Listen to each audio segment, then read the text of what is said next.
Bonsoir et bienvenue dans Sport 10, votre magazine qui traite de l'actualité sportive du département. Ce soir, nous reviendrons sur la dernière journée de championnat régional 1 Vito. À l'issue de cette journée, nous connaîtrons donc les qualifiés pour les playoffs et les playdowns, ainsi que les deux clubs qui seront relégués directement, bien sûr, en deuxième division. Pardon. Donc, nous ferons le point sur donc les enjeux de cette journée. Nous ferons donc également un petit point avec Fred Nomed, donc le président de la Ligue de judo qui sera avec nous ce soir. Fred, bonsoir. Bonsoir. Il est donc en charmante compagnie, donc avec cette délégation minime que je vais donc vous présenter. Il y a Gaston Girard-Layan, bonsoir. Bonsoir. Également Rives Peyo. Bonsoir. Héron Anaé. Bonsoir. Alors, ils ont marqué leur prénom, alors excusez-moi. Arson Jasmin, c'est ça? Bonsoir. Donc, Bourreau Hélène. Bonsoir. Alpha Livan. Bonsoir. Et puis, la petite dernière, Kishoni Naïr, pardon, Marina. Je vais y arriver, ne vous inquiétez pas d'ici la fin de la soirée. Donc voilà, ils seront parmi nous, bien sûr, pour nous raconter donc leur aventure donc il y a quelques jours donc à cette Coupe de France. Coupe de France minime par équipe, par département. Voilà, donc on en saura plus et apparemment ça s'est pas trop mal passé pour eux, donc ils vont nous raconter leur petite aventure. Voilà, on fera également le point ce soir sur un événement en tir qui aura lieu la semaine prochaine. Oui, aux Abîmes. Aux Abîmes, avec donc Monsieur Max Talien du Baltrap Club Capestérien. Bonsoir. Oui, bonsoir. Et il est donc en charmante compagnie avec Franciane David, qui est donc la secrétaire du club également. Bonsoir. Bonsoir. Voilà, donc beaucoup de monde ce soir dans Sport 10 et donc beaucoup de choses donc à découvrir et donc vous pourrez savoir donc l'intégralité bien sûr si vous restez en notre compagnie. Et on commence donc avec le hand puisque donc ce week-end il y aura la Coupe de la région Guadeloupe et donc après les playoffs qui se sont déroulés le week-end dernier qui ont vu sacrer l'Intrépide Handball chez les femmes et la ZUP chez les hommes. Donc ces deux équipes seront de retour pour cette fois la Coupe de région Guadeloupe avec les demi-finales qui auront lieu dès ce soir à partir de 19h30 donc à Petit Canal. Donc il y aura Intrépide contre l'Étoile. À 21h30, l'Intrépide qui sera opposé à la JTR chez les hommes. Et du côté donc du gymnase de Fouillol, à 20h, le Zionlin sera opposé à l'Infini. Et à 21h45, la JS Handball sera opposée à la ZUP. Les finales donc s'enchaînent tout de suite dès le samedi 21 au gymnase Valère Lamy de Bémao. À 19h, il y aura la finale féminine et à 21h, la finale masculine. Donc ce sera également l'opportunité pour donc nos deux équipes championnes de se préparer pour donc les prochaines échéances à venir puisque donc à la fin du mois de mai, ces deux équipes participeront au tournoi ultramarin qui donc aura lieu à la Maison du Handball les 30 et 31. Donc ils seront opposés à la Réunion, à la Guyane, à Mayotte et et la Martinique bien sûr. Une compétition ensuite qui va déboucher sur des qualifications pour les championnats, les finalités de championnat N1, N2 en femmes et chez les hommes également. Et cette finale aura lieu le samedi 4 juin. Donc, beaucoup donc de rencontres en perspective pour notre délégation de HON qui donc va bien se préparer ce week-end avec cette Coupe Région Guadeloupe. Voilà. Ensuite, on passe bien sûr donc à nos invités. Donc, on va se tourner vers nos invités du Baltrap. C'est rare, hein, effectivement, dans Sport 10. Je pense que ça doit être la première fois. Donc, honneur à Capester ce soir. Merci. Donc justement, est-ce que vous pouvez nous présenter votre club? Tout d'abord, merci à Canal 10 de nous avoir reçus sur ce plateau. Et puis, moi, Max Talien, président du club Baltrap Club Capestérien. Ça va faire 3 ans que nous existons. Et puis, nous sommes en train de créer notre club sur le territoire de Capester. Donc voilà. Vous avez combien d'adhérents? Est-ce que justement, donc c'est du coup une activité qui marche bien, qui du coup trouve des adhérents au niveau de Capesterre? Si, c'est une activité qui marche très bien. Malheureusement, l'activité, justement, c'est pour ça qu'on est là, il n'est pas médiatisé et c'est pour faire connaître nos disciplines. Donc oui, nous avons pas mal d'adhérents, à peu près 90 adhérents au moment que je vous parle. Et puis, ma foi, on essaie de promotionner notre discipline, de le médiatiser, de le rendre attractif pour qu'on puisse avoir encore davantage d'adhérents. Donc voilà. Alors justement, une femme à côté de vous, secrétaire donc de ce club, ce qui montre, est-ce que vous aussi vous pratiquez ou c'est vraiment plus bon, les à côté, vous êtes là pour faire vivre le club? Non, je pratique aussi. Ça fait à peu près 10 ans que je fais du tir. Bon, je fais plusieurs disciplines, mais je voulais quand même mettre l'accent sur ce que c'est que le ball trap. On entend parler du ball trap, mais on ne sait pas vraiment ce que c'est. Et comme je vois qu'il y a des jeunes à côté, donc j'en profite. Bien, le ball trap, c'est du tir sportif qui se pratique. En fait, c'est un lanceur qui lance des plateaux en argile, et puis le tireur, il essaie de casser le plateau. Voilà. Donc c'est ça, en gros. Donc il y a plusieurs disciplines, bien entendu. Il y a des disciplines plateaux, où on tire sur des plateaux d'argile, mais il y a des disciplines cibles, où on tire sur des cibles avec soit du laser, ou ce qu'on fait, que les jeunes font beaucoup d'ailleurs sur les PlayStation, ou alors des plombs. Voilà. Alors moi j'en fais, c'est vrai, il y a 10 ans, mais aujourd'hui avec l'association, on essaie de beaucoup ramener les jeunes, et aujourd'hui on fait beaucoup de formations aussi. Alors, je suis aujourd'hui plus tournée vers la formation. Je laisse la place aux jeunes. D'accord. Justement, alors comment ça se passe en termes de formation? Qu'est-ce qu'ils apprennent concrètement au niveau du tir? Donc, ils apprennent déjà à manipuler, à tirer. Donc, ça, c'est aussi donc, une activité qui demande beaucoup de concentration, qui permet aussi donc, de développer beaucoup des aspects aussi qualitatifs, individuels. Donc, quand on pratique cette activité-là. La maîtrise de soi, essentiellement. Voilà, je laisse peut-être le président répondre. Non, effectivement, ça demande énormément de concentration, surtout la maîtrise en soi. Ça permet déjà de pouvoir se canaliser, être en face avec son matériel de compétition qui est l'arme. Ça demande énormément d'habilité, d'agilité. Donc, il faut être vraiment calme, concentré sur ce qu'on fait. Donc, ça apporte sur le plan, ça peut apporter énormément sur le plan sportif, mais aussi sur le plan professionnel. Donc, la maîtrise en soi. Alors, vous nous parliez du nombre de licenciés tout à l'heure. Donc, vous parliez également donc, de la formation. Est-ce que justement, donc, sur ce panel de licenciés, vous en avez de toutes les tranches d'âge ou pour l'instant, c'est vraiment plus au niveau des adultes ou non, bien au contraire, c'est une activité qui touche aussi bien les jeunes? Non, en fait, on a de tout. On a des jeunes, des moins jeunes, des femmes. Aujourd'hui, on a à peu près une quinzaine de femmes. On a aussi des jeunes qu'on accompagne, des débutants, beaucoup de débutants, parce que comme il disait le président, c'est un nouveau club. Donc on essaie de faire connaître notre sport, parce que comme il est très peu connu, il est même méconnu presque en Guadeloupe, puisqu'il n'est pas du tout médiatisé. Donc du coup, on amène, la formation se fait bien entendu, puisque nous n'avons pas encore notre site, puisqu'il est en construction.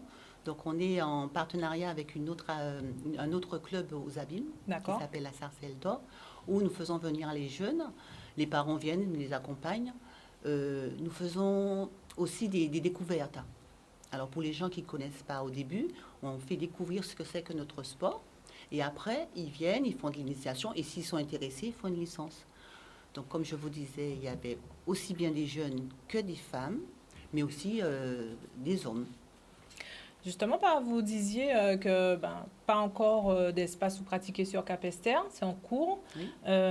Et visiblement, donc, c'est pas un frein au développement, puisque comme vous semblez le dire, les jeunes sont prêts à faire le déplacement pour venir jusque sur les abîmes pour pouvoir s'entraîner.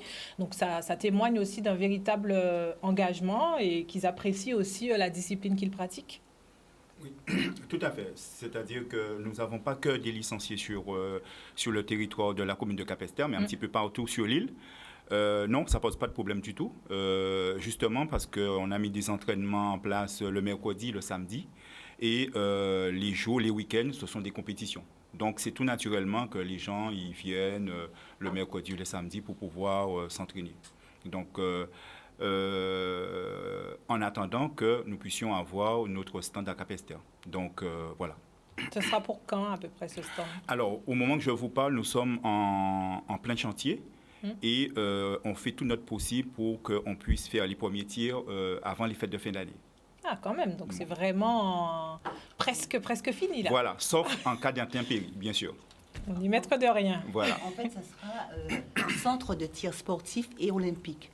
Parce qu'en fait, c'est vrai qu'on a beaucoup de petits clubs en Guadeloupe, mais c'est une discipline, alors que le tir, le ball trap, en fait, il y a deux fédérations. Il y a la fédération ball trap, qui regroupe à peu près 3 ou 4 disciplines, et la fédération de tir, qui regroupe plus d'une dizaine de disciplines.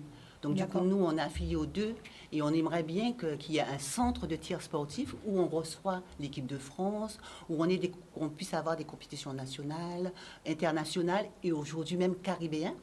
Tiens, là, on a une délégation d'ailleurs qui est partie en Colombie.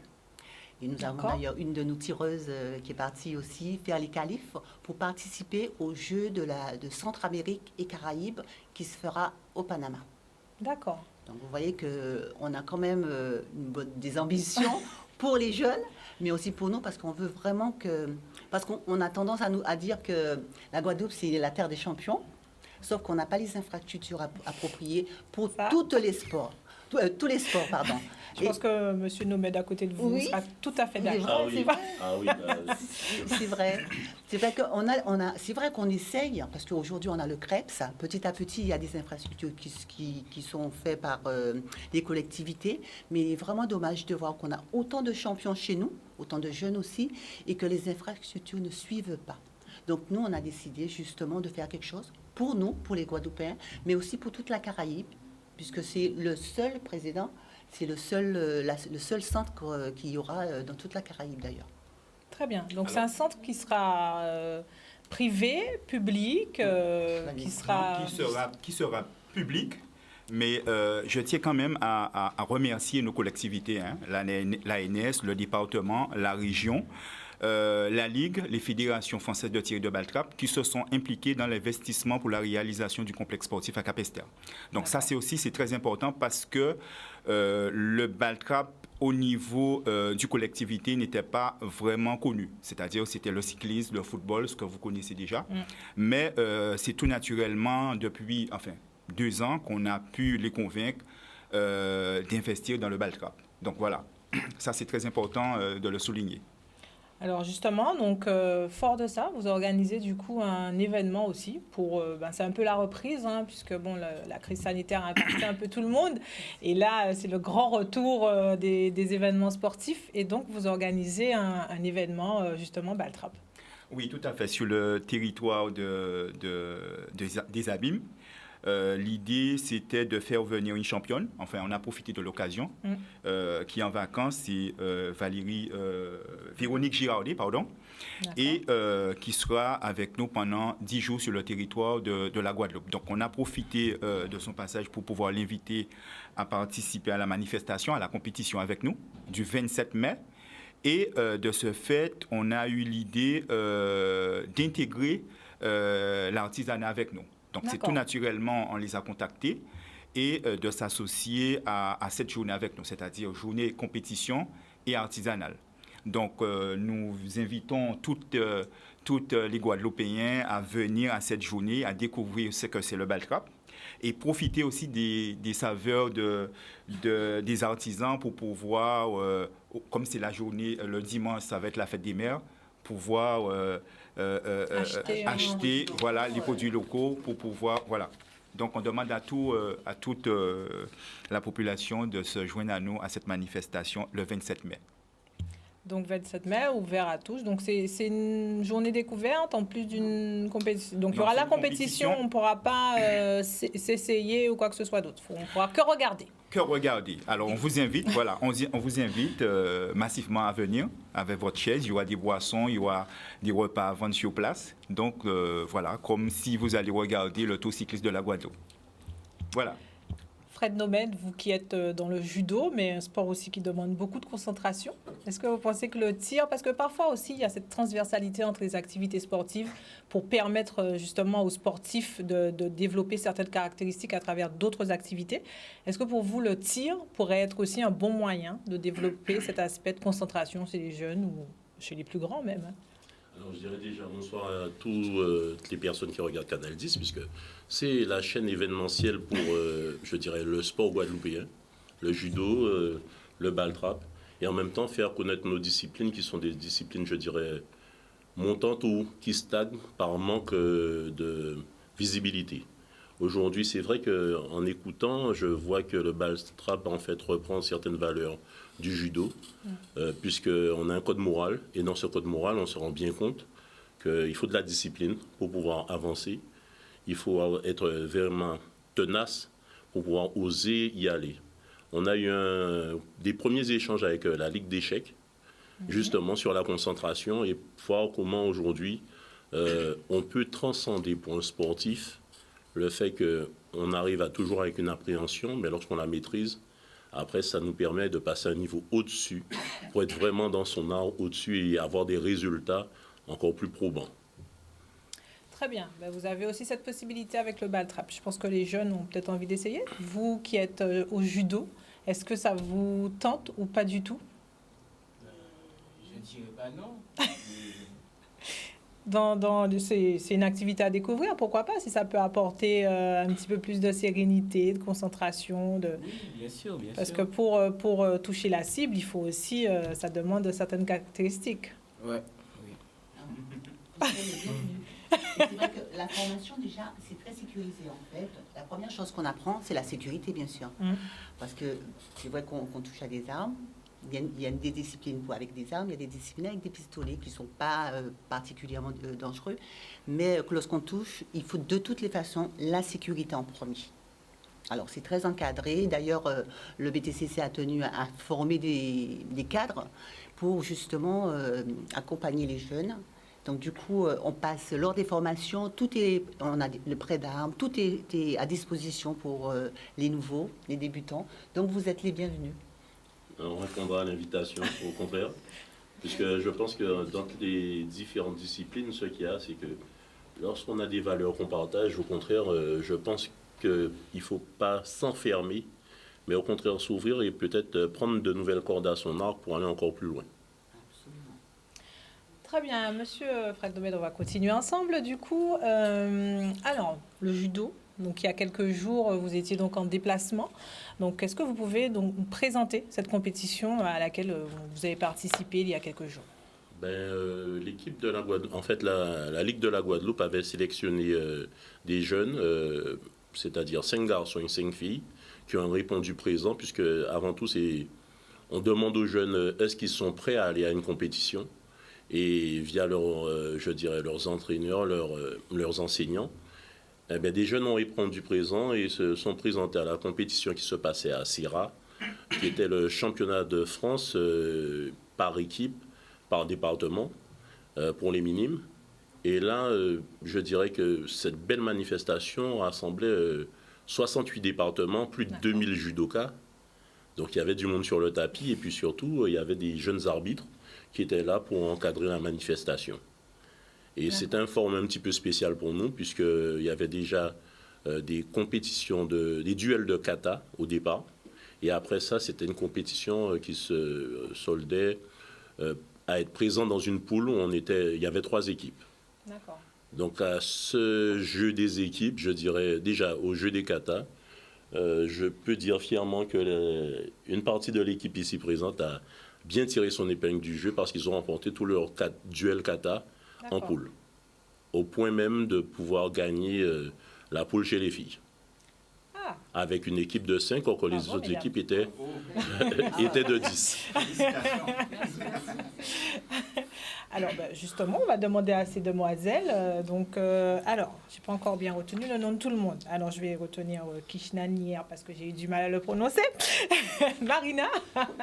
Donc, Marina, justement, quand on entend aussi les félicitations du président, je pense qu'il les a déjà présentées, mais qu'il les renouvelle, ça donne aussi du baume au cœur et puis ça donne aussi envie du coup de s'investir encore plus et de se dire voilà, je suis en bonne voie et donc je vais rien lâcher pour la suite. Oui, c'est exact. Mais en fait, c'est que au départ, moi comme c'était ma première fois, j'étais un peu stressée. Du coup, je savais pas si j'allais réussir. Mais après ça, ils sont venus, ils m'ont parlé, ils m'ont dit que oui, que ça va aller et tout. Quand je suis montée sur le tapis, j'ai combattu et j'ai gagné. Et je suis allée dire merci parce que sans eux, je ne sais pas ce que j'aurais fait. Et à la fin, on a fait une réunion et on a tous dit merci à Fred et le coach parce que sans eux, on ne serait pas venu là. Et ça a été une très belle expérience. Et je dirais pas non pour la refaire, je dirais oui. Elle est déjà prête pour la prochaine. Oui. C'est bien. C'est bon, on peut cocher, c'est OK. Donc voilà, on va poursuivre. Restez avec nous, bien sûr, si vous voulez découvrir ces autres judokas de talent qui sont avec nous ce soir. Bien sûr, on se retrouve juste après la pause pub pour la suite de Sport 10. On est de retour ici sur le plateau de Sport 10 pour la suite donc de l'émission, toujours en compagnie donc de nos judokas et judokates, du président de la Ligue de judo et puis également bien sûr de nos invités Baltrap qui ne sont pas partis, ils sont encore là, vous inquiétez pas, ils ont encore des choses à nous dire en fin d'émission, donc on reviendra sur cette compète. Mais on poursuit avec nos jeunes qui sont là et bien présents ce soir avec les deux capitaines d'équipe, donc Anaé et Layan. En tant que capitaine d'équipe, on va commencer par Anaé. Ça représente du coup quoi en fait? C'est quoi ta responsabilité par rapport à tes coéquipières? Qu'est-ce que tu fais justement pour gérer tes copines du coup? Comment ça marche? Bonsoir. Alors pour moi, être capitaine, c'est entourer mes coéquipières, les encourager. Les motiver, les entraîner, tout ça pour qu'ils soient au top pour combattre. Pour moi, être capitaine, c'est bien en fait. C'est les aider, s'ils pleurent, les consoler. Oui, mais être vraiment concentré, vraiment les concentrer sur le tatami. Et vouloir gagner, c'est sûr. Et voilà. Ça c'est pas trop mal. T'as pas eu trop de difficultés pour ce premier déplacement? Ça s'est plutôt bien passé pour vous? Oui, ça s'est plutôt bien passé. Oui, tout le monde m'a écouté. De toute façon, ils ont eu confiance en moi. Elles m'ont choisi pour ça, alors je fais, voilà. Layan, juste à côté, alors pareil, toi en tant que capitaine, du coup, comment ça se passe pour toi? Moi, en tant que capitaine, ça s'est bien passé. Ils m'ont écouté. Quand ils étaient assis, je les ai dit de se lever, de s'échauffer, de se préparer avant les combats. C'est le mental. Et je suis content qu'ils m'ont choisi. Très bien. Donc, justement, à part ça, donc, est-ce que le capitanat agit que lors des compétitions ou est-ce que aussi dans la vie en dehors, lors du déplacement, les capitaines ont aussi, ils doivent gérer aussi du coup leurs coéquipiers ou c'est que pour la compète? Ils nous ont choisis que pour la compète, mais en même temps on peut les reprendre, c'est pas un problème. Quand les adultes ne sont pas là, on peut bien les reprendre. Dans les chambres, on peut bien les reprendre et tout ça. Alors voilà.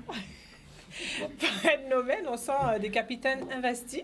Est-ce que vous avez votre mot à dire dans le choix ou on se rend bien compte que du coup ça a été un choix fait par les judokas et on a l'air à les entendre, ces capitaines, que ça a été de bons choix? Je pense que ça a été de super bons choix puisque la consigne qu'on avait avec eux, c'est que pour certains, notamment Anaé avait participé déjà au championnat de France minime en individuel. ça a été quand même de leur laisser un petit peu le choix d'être ensemble et surtout d'apprendre à se connaître, de connaître leurs valeurs et de voir un petit peu comment, entre guillemets, ils allaient apprendre à se gérer. Voir qu'entre judokas d'une même, je dirais, tranche d'âge, voir comment ils auraient pu s'investir entre eux, mais voir aussi découvrir leurs points forts, leurs faiblesses.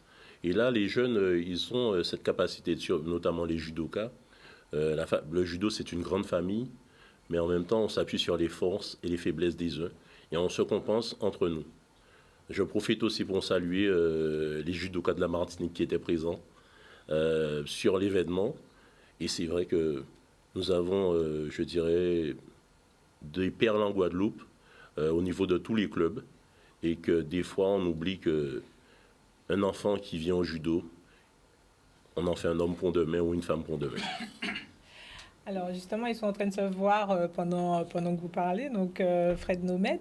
Et il y a eu des blessures aussi. C'est ce qui a aussi pénalisé, on va dire, l'équipe. Et oui, il y a eu des blessures, notamment pour les garçons. Layan, et il y a eu quelques points de suture. C'est pas trop visible parce que... Effectivement, pendant que vous le dites, on voit effectivement. C'est léger, mais c'est les petits accidents qui arrivent au judo. Mais ça ne l'a pas empêché, avec sa ténacité, de gagner en fait tous ses combats. Même avec une tête attachée, il a mis du hippon à tout le monde. Même avec un œil en moins. Voilà, mais lorsqu'il y a la détermination, et puis il faut dire que les judokas s'entraînent normalement toute l'année, mais cette année avec le Covid, avec le fait qu'il y avait aussi les possibilités, je dirais, qui ont été restreintes à cause des vaccins, et notamment pour les sports de contact, on a eu une baisse d'adhérence cette année. Donc c'est un petit peu difficile. Mais au niveau des clubs, je peux déjà dire aux parents de revenir au judo ou de venir au judo simplement. C'est une belle famille, on s'éclate, on travaille pour les sportifs, mais surtout, on est fiers, tous les enseignants, de voir qu'on a une belle jeunesse qu'on peut aider et qu'on peut faire avancer. Manoé ? Voilà. Alors, avancez un tout petit peu. Alors, justement, du coup, Manoé, on a entendu les capitaines. Toi, comment, pour toi, s'est passée cette compétition ? Cette compétition était déjà une expérience très bien. Et du coup, mon capitaine Layan, il était vraiment investi dans son travail. Et vraiment, j'étais assis dans les gradins. Il me disait d'aller m'échauffer, etc. Vraiment, il me donnait la confiance. Il me donnait envie de me battre. Voilà. Donc toi, pour toi, personnellement, en tout cas en termes de combat, qu'est-ce qui pour toi a été le plus contraignant ? Quelles difficultés tu as rencontrées sur ce tournoi-là, sur cette compétition ? Déjà le stress, parce qu'il y avait beaucoup de monde, il y avait beaucoup de judokas, et voilà, c'était que le stress. Après, tout le reste, ça s'est plutôt bien passé. Oui, voilà, c'est ça. Est-ce que dans l'ensemble, il y a un enchaînement que tu préfères pour l'instant que tu as déjà déterminé, ou non, tu penses quand même être un judoka plutôt complet et qui, bien sûr, doit encore parfaire son talent, mais qui déjà maîtrise quoi exactement ? Alors, je maîtrise quelques techniques d'ashiwaza, alors techniques de jambes, les koshiwaza, des techniques de hanches, et du coup, là, j'essaye de développer mon judo au sol, alors sur le newaza. Et je suis pas un judoka réellement complet, et voilà. Et je cherche à acquérir d'autres techniques. Alors, Fred Nobel, on se rend compte, vous parliez tout à l'heure justement donc, de cette situation sanitaire qui a impacté bien sûr le sport guadeloupéen dans sa globalité, mais on se rend compte que justement, il y a des judokas qui ont pu tout de même travailler, des jeunes qui sont encore là et qui sont talentueux et qui ont une maîtrise technique aussi qui est bien, puisqu'ils ont pu, comme vous le disiez, remporter quasiment donc, cette partie un peu plus technique en amont des combats. Alors je vais dire que c'est vrai qu'aujourd'hui, la qualité de l'enseignement qui est dispensé par les enseignants guadeloupéens est de vraiment qualité. Et assez souvent, on aime toujours dire que peut-être c'est toujours plus beau ailleurs. c'est meilleur dehors. Mais en fait, on a des profs en Guadeloupe qui sont aguerris. Ce sont pour beaucoup des anciens combattants qui ont fait niveau championnat de France aussi. Donc, qui ont l'habitude d'aller titiller les podiums, je dirais, nationaux, voire européens, parce qu'on a quand même aussi des enseignants qui sont vétérans, mais qui continuent la compétition. Donc, il y a, je dirais, un côté transgénérationnel qui se met en place. Et aujourd'hui, je dirais, l'une des plus belles possibilités du judo, c'est ce lien intergénérationnel qu'il y a sur le tapis. Aujourd'hui, donc, on essaye de continuer à former des profs, de mettre l'accent sur le fait qu'il faut vraiment que les profs aillent au plus haut niveau, puisque on a encore des zones, j'oserais dire des zones blanches, des zones non couvertes par le judo. Et ça, c'est quelque chose qu'il faudrait remédier, mais pour ça, ça veut dire qu'il faut qu'on ait des profs qualifiés pour ça. Très bien, on va poursuivre donc avec ces jeunes qui sont présents. Peyo, tu peux t'avancer?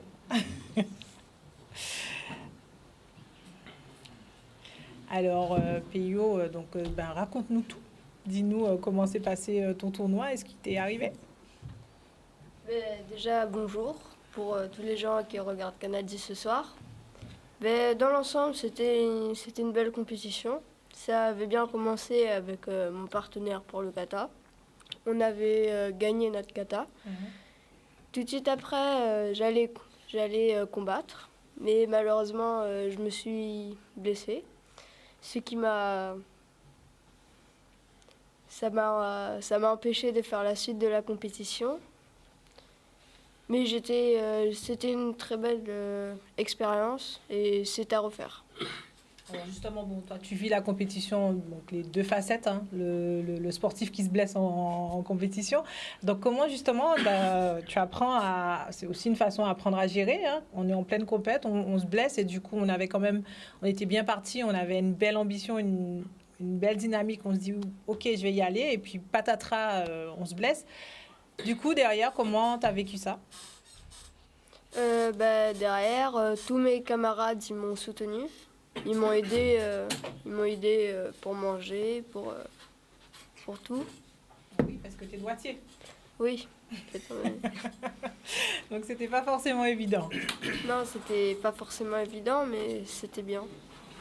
Alors là, tu en as pour combien, du coup? Normalement, j'enlève le plâtre le 7 juin, si tout va bien. Et t'as quoi exactement comme blessure? J'ai une fracture au niveau de la tête radiale. D'accord. Et donc, après, bien sûr, tu vas enchaîner un peu de rééduc et tu espères revenir au judo dans combien de temps? Tu sais pas encore? Je pense... Les médecins m'ont interdit de reprendre le judo avant septembre. D'accord. Ou septembre ou août. Début août. Mais je vais reprendre... je pense que je vais reprendre au début de saison, mais d'ici là, j'irai voir mes camarades à l'entraînement. J'essaierai de les voir souvent. En tout cas, tu n'es pas trop dépité. Tu gardes encore, en tout cas, toute ta motivation pour la reprise. Oui. C'est encore là et bien frais en toi. On a donc après, qui on n'a pas encore vu? On n'a pas encore vu Manoé. Si, on a vu Manoé, qui est là. On n'a pas vu Hélène.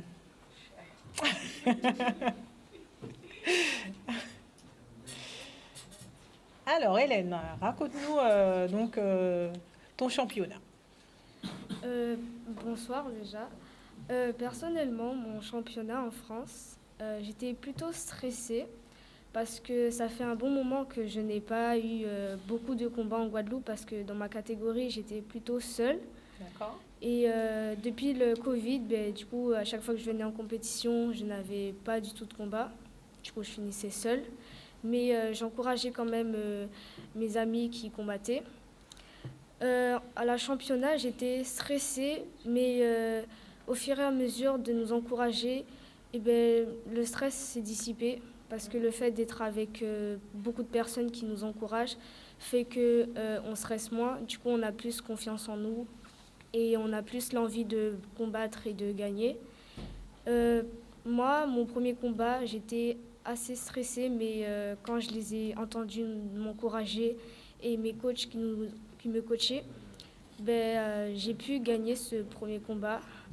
Après, par la suite, bon, j'ai fini avec ex aequo, mais j'étais quand même assez fière parce que ça a duré 2 minutes et il fallait beaucoup de cardio par contre, parce qu'à bout d'un moment, plus on fait des techniques et surtout le sol, en fait, il faut être bon au sol, surtout si on n'arrive pas à marquer directement hippon, parce que le sol, si l'autre est bien dur au sol, on a du mal, si on n'est pas très très bon au néwaza, on n'a pas forcément arrivé à retourner l'autre. Du coup, ça fait qu'on perd de l'énergie et il faut surtout garder cette énergie pour debout si on n'est pas très bon au sol. Moi, je suis plutôt bonne au newaza, donc ça allait pour moi, mais sinon, ça s'est bien passé et j'ai bien aimé. Très bien, donc ça te donne envie, donc comme tu disais, bonne au sol. Tu as parlé de cardio aussi, donc aujourd'hui, quelle va être la suite pour toi? Comment, donc après cette compète, vous retournez d'ailleurs, donc ils sont dans leur club. Et comment ça se passe en club? D'ailleurs, tu es dans quel club? Je suis dans le club de Sangoku Club avec Manoé et Peyo qui sont ici présents. J'aime bien ce club. On fait pas mal de choses là-bas. Le mercredi, on est plutôt physique et après, on est judo. C'est surtout le mercredi qui est important parce que grâce à René, on travaille notre cardio. C'est lui qui fait notre physique avec Céline aussi. Enfin, elle vient de temps en temps. Et surtout, grâce à eux, on a un bon cardio. Et sans eux, je pense qu'on ne serait pas là dans les championnats, dans les compétitions. Parce que le cardio est très important. Et voilà. Très bien. Merci beaucoup, Hélène, qui s'exprime très très bien. Elle est déjà prête, je pense, pour sa future carrière.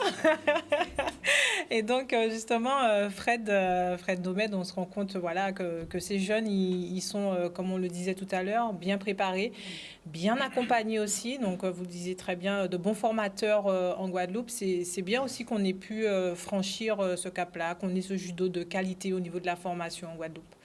Alors je dirais que là vous avez entre guillemets des minimes et vous voyez que entre guillemets ils connaissent leurs termes, ils connaissent le judo, mais ils connaissent aussi comment se préparer.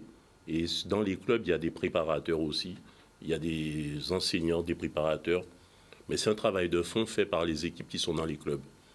Et donc les parents peuvent faire confiance à ces différents acteurs pour mener leurs enfants vers un épanouissement. Très bien, les enfants. Donc, Livan, je crois qu'on ne t'a pas encore entendu. Livan, à nous.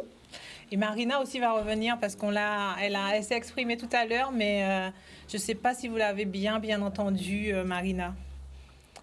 Elle s'exprime très bien, elle fait la timide là, mais vous inquiétez pas. Elle va venir aussi au premier plan, Marina, pour pouvoir s'exprimer. Alors, donc, justement, Livan, à toi de nous raconter ta compétition. Bonsoir à toutes et à tous. Personnellement, ça s'est bien passé. J'ai beaucoup de stress, beaucoup, j'avoue. Il y avait beaucoup de gens. Quand je suis arrivé, j'étais pas confiant, pas vraiment. Mais bon, il y avait Fred, il y avait les coachs, il y avait mon capitaine et mes amis. Ils m'ont parlé, ils m'ont aidé.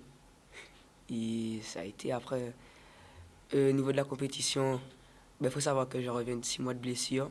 D'accord. Donc, j'étais pas. En plus, après, il y a eu le Covid quand je suis revenu. Donc, j'ai pas vraiment fait de judo à fond. Mais bon, après, ça a été. Je savais ce que j'avais à faire. Je savais pourquoi j'étais venu, que je voulais repartir avec la médaille. Donc, j'ai été. Et dans l'ensemble, tu en ressors satisfait? Oui. Très satisfait? Oui, très. Alors, justement, un petit mot sur ton club, à toi? Moi, je suis EJA, aux Abîmes. Franchement, c'est bien. Mais je pense que sans mon entraîneur là-bas, je ne serais pas allé. Donc, je le remercie. Fred Nomad, des compétitions en perspective pour justement le judo. On sait que ça n'a pas été évident toute cette période, mais là, les choses se sont un petit peu libérées, on va dire. Donc, quelle perspective pour le judo? Alors, avant de parler de perspective, je citerai bien sûr les autres judokas guadeloupéens qui ont combattu en métropole, puisqu'il y en a un, notamment Swan Barthélemy, qui a quand même été champion de France cette année. On a eu un autre judoka qui fait du jiu-jitsu qui a été aussi champion de France. Donc ça veut dire que malgré que la saison a démarré un peu tard, il y a certains clubs qui ont pu, je dirais, je leur tire un coup de chapeau, qui ont pu sortir des judokas pour faire des tournois, faire ce qu'on appelle des tournois labels en métropole, et qui ont pu avoir des résultats. Donc tout ça, c'est le judo guadeloupéen. Et c'est vrai qu'aujourd'hui, on parle de compétition, mais on oublie aussi de parler de l'accompagnement des sportifs. Aujourd'hui, je dirais, si on veut avoir des judokas qui soient performants sur les résultats, quelles que soient les tranches d'âge, on a besoin de sponsoring, d'aide. Et il y a certains partenariats qu'on commence à mettre en place. Mais il est indispensable, exactement comme pour le football, que chaque club puisse avoir derrière, je dirais, des entreprises et qui auront bien sûr des déductions fiscales, qui auront la possibilité d'aider ces jeunes à se réaliser, à devenir les sportifs guadeloupéens de demain. Donc pour revenir à l'actualité, il faut se dire qu'on aura la compétition la plus imminente, ce sera la Coupe des ceintures de couleur. Et on va organiser une Coupe Kata le même jour.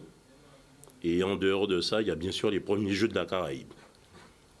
Tout à fait. Donc ça, c'est un gros challenge. Et on va voir comment on y participe aux côtés de l'équipe qui met en place. Mais pour nos judokas, pour eux, c'est vraiment une vitrine complète. Et voir exactement ce qui peut se faire de façon caribéenne. Aujourd'hui, notre judo est essentiellement tourné vers la métropole. Mais il faut savoir que la Guadeloupe fait partie déjà de la panaméricaine de judo. Donc ça sous-entend que nos sportifs ont des possibilités déjà administratives d'aller vers la Caraïbe, notamment Saint-Domingue et aussi Cuba.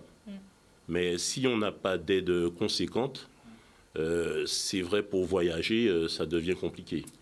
Parce qu'on veut avoir de beaux résultats, mais il faut, entre guillemets, l'aide de certains mécènes pour que ce soit mieux.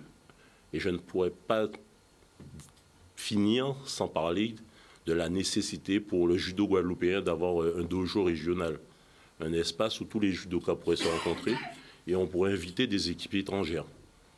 Parce que plus un judoka de la confrontation, plus en fait il peut s'aguerrir. Et eux, ça a été une première expérience. Et je reviens vers eux en leur disant déjà merci d'avoir honoré, entre guillemets, l'invitation, puisque c'est toujours dans la prospérité et l'entraide mutuelle que nous travaillons, les adultes, les éducateurs, pour les jeunes. Et surtout, derrière, c'est se dire que on veut demain matin avoir des futurs citoyens bien formés, à tout niveau. Mais encore faut-il les aider, leur donner les moyens. Effectivement. Donc, avant de se quitter, on va se tourner vers Max de Capesterre et du Valtrap. Et justement, donc, nous rappeler cet événement qui aura lieu la semaine prochaine. Oui. Juste un petit clin d'œil, ce que disait le collègue, hein, lui, il souffre de sponsoring. Nous sommes dans le même cas aussi. Hein. Et il faut dire, non seulement ça, nous souffrons aussi d'être médiatisés. Donc, on invite Canal 10 à venir le 27 nous filmer la manifestation. Donc, voilà. Alors, je précise, c'est une compétition le 27, compétition de skit, 75 plateaux plus une finale, où il y a la championne Véronique Girardet, championne du monde, championne de France, qui sera avec nous. Donc, à cela, il y aura le village artisanal. Il y aura un petit peu de tout, hein, à peu près une quinzaine d'exposants. L'huile essentielle, sirop de fleurs, marie-tête. Il y aura des doucelettes, prantibanla, des réchauds, des petits saveurs de cacao curcuma, plein d'autres encore. Donc, nous invitons toute la population à venir participer avec nous le 27, le vendredi 27. Voilà. Très bien, voilà l'émission qui touche à sa fin. Malheureusement, on n'a pas eu le temps de faire le point sur la 18e journée de foot, mais qui sera très intéressante. Donc, je vous invite à suivre les rencontres puisque ça va être serré pour justement se qualifier pour les playoffs, mais aussi pour rester en Régional 1. Donc, suivez bien ce week-end. On a le temps. En tableau, vous voyez donc en poule A, il y aura donc la Juventus qui sera opposée à la Gauloise. La Juventus qui va devoir s'imposer ou faire match nul face à la Gauloise pour espérer rester en Régional 1. La Gauloise, elle, qui va jouer donc la première place de cette poule. Donc, ça sera à 16h à Sainte-Anne. Toujours à 16h à Morne-à-l'Eau, la Red Star sera opposée à l'Arsenal. Aux Abîmes, la Jeunesse Évolution va accueillir l'Amical Club. Au Lamentin, le Stade Lamentinois sera opposé donc à l'Étoile, et à Petit Canal, le Phare sera opposé au Sporting. Et vous voyez donc ce classement, bien sûr, très serré. La Gauloise qui a 49 points. L'Étoile, 49 points également. Le Phare, 48 points. La Jeunesse Évolution, 45 points. Le Stade Lamentinois, 39 points. La Juventus, 37. Red Star, 37 points. 8e, Sporting, 36. 9e, Amical, 35 points. 10e et dernier, l'Arsenal, qui est déjà quasiment, bien sûr, en Régional 2, puisque le 10e descend directement. Et il y aura donc des play-down entre le 8e et le 9e. Donc, vous voyez que ce n'est pas encore tout à fait fini. Donc, il va falloir batailler pour éviter ces deux dernières places. Du côté de la poule B, pour cette 18e journée, à Bémao, donc la Solidarité scolaire sera opposée à l'USBM. À Capesterre, le CAM sera opposé au CSM. À Sainte-Rose, l'USR va accueillir l'AS Gauzier. À Vieux-Habitants, la JSVA sera opposée au CERFA. Et la rencontre Racing-Sirocco a déjà eu lieu. Le Sirocco s'est imposé 3-0. Au niveau du classement, la Solidarité scolaire occupe la première place avec 56 points. Deuxième, l'AS Gauzier, 53 points. Troisième, le CSM, 53 points également. Quatrième, l'USBM, 50 points. Cinquième, le Sirocco, 44 points. Sixième, le CERFA, 39 points. Septième, la JSVH, 37 points. Huitième, le CAM, 30 points. Et neuvième, l'USR, 27 points. Dixième, le Racing aussi qui va donc retrouver la Régionale 2 avec 20 points. Voilà pour ce petit point rapide au niveau donc du foot ce week-end. Donc n'hésitez pas à vous rendre au stade. Il y aura également le Grand Prix du Conseil général sur les routes. Là, on parle de cyclisme. Il y aura également de l'athlétisme au Moule pour les jeunes, justement, le dimanche avec cette journée porte ouverte. Et il y aura une compétition le samedi, si vous voulez donc suivre de l'athlétisme. Et puis, si vous voulez suivre aussi du basket, il y a donc le championnat Antilles-Guyane qui se joue ce soir. Pour les filles et les garçons, l'Étoile de l'Ouest qui a remporté son premier match hier soir et qui peut donc remporter ce championnat Antilles-Guyane ce soir, bien sûr, s'il remporte la rencontre face à l'AS Sétour. Voilà, je vous ai tout dit, presque. En tout cas, Fred Noben, un dernier mot avant de se quitter. Alors, le dernier petit mot, c'est le petit cri de guerre des judokas de la Guadeloupe. Ah ben oui, on va se quitter avec ce cri de guerre. Faites-le fort, qu'on vous entende bien.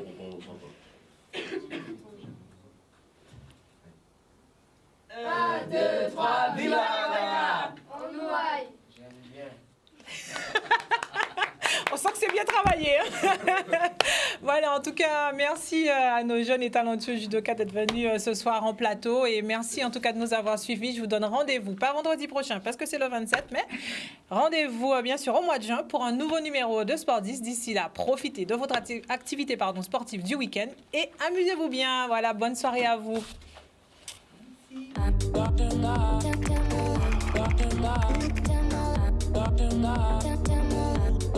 Merci.